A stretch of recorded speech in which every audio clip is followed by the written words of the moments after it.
Splish Splash, the joy of water play.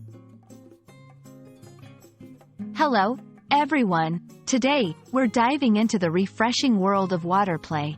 Whether you're at the beach, in your backyard, or even indoors, water play is a fun and interactive way to engage with the English language. Let's explore what water play means and why it's a splash hit for learners of all ages. Water play refers to activities that involve playing with water. It's as simple as it sounds, yet it encompasses a wide range of activities. Children often engage in water play at school or at home, which can include splashing in a paddling pool, pouring water in and out of containers, or running through sprinklers. But it's not just for kids. Adults participate in water play too, perhaps while swimming, water skiing, or even washing a car.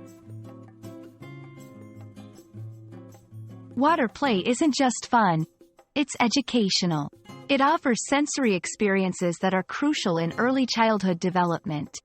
Sensory play helps children to learn about their environment by touching, tasting, smelling, seeing, hearing, and, in this case, feeling water. For language learners, water play provides a context for new vocabulary and expressions, such as splash, flow, drip, pour, and many more. It also encourages social interaction, which is a great opportunity for practicing conversational English. Water play is a universal concept, but it takes on different forms around the world. In some cultures, water play is part of traditional festivals, like Songkran in Thailand, where people enjoy water fights as part of the New Year celebrations.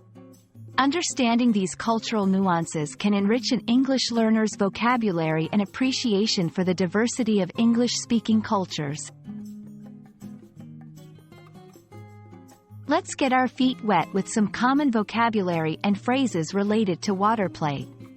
Splash, to make water scatter and fall in drops. Soak, to become thoroughly wet by immersing in water. Drip, to let water fall in small drops.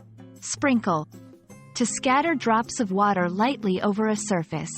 Pour, to flow or cause to flow in a steady stream. Remember, these words can be both nouns and verbs depending on the context. I hope this video helps you understand and appreciate the simplicity and joy of water play.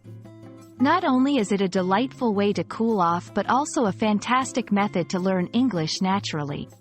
So, the next time you come across water play, jump in and enjoy the linguistic journey. Thank you for watching, and don't forget to practice your new vocabulary next time you make a